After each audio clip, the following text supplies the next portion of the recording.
Le 21 janvier 2010, un avion a survolé la ville de Nîmes pour réaliser une thermographie.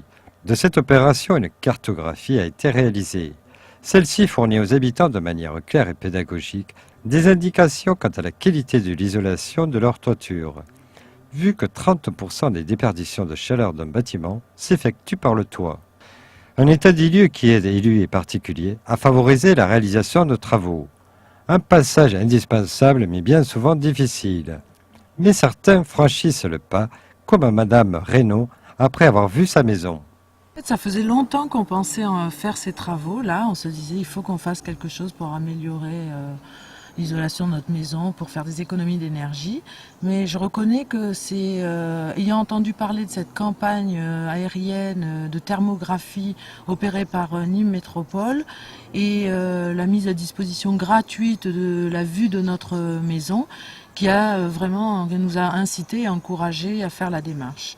Donc par cette information-là, j'ai tout simplement appelé Nîmes Métropole qui m'a réorienté sur l'espace info-énergie du CAE dans lequel j'ai été reçue par un conseiller et pendant 1 heure on a débattu de comment faire des économies d'énergie et par quoi commencer.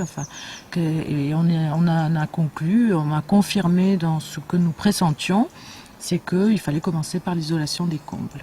On reconnaît très bien la forme de la maison et on peut deviner tout à fait les pièces de la maison et ça c'est fabuleux je trouve parce que j'ai pu voir à travers cette vue aérienne quelles étaient les parties de la maison qui étaient plus défaillantes en matière d'isolation et lesquelles étaient mieux isolées quoi. Et je me rends compte que c'est la partie ouest au-dessus de la cuisine par exemple il faut renforcer l'isolation.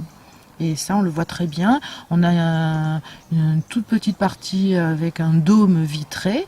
Et là, c'est bleu, quoi. Donc, il y a une déperdition à cet endroit-là.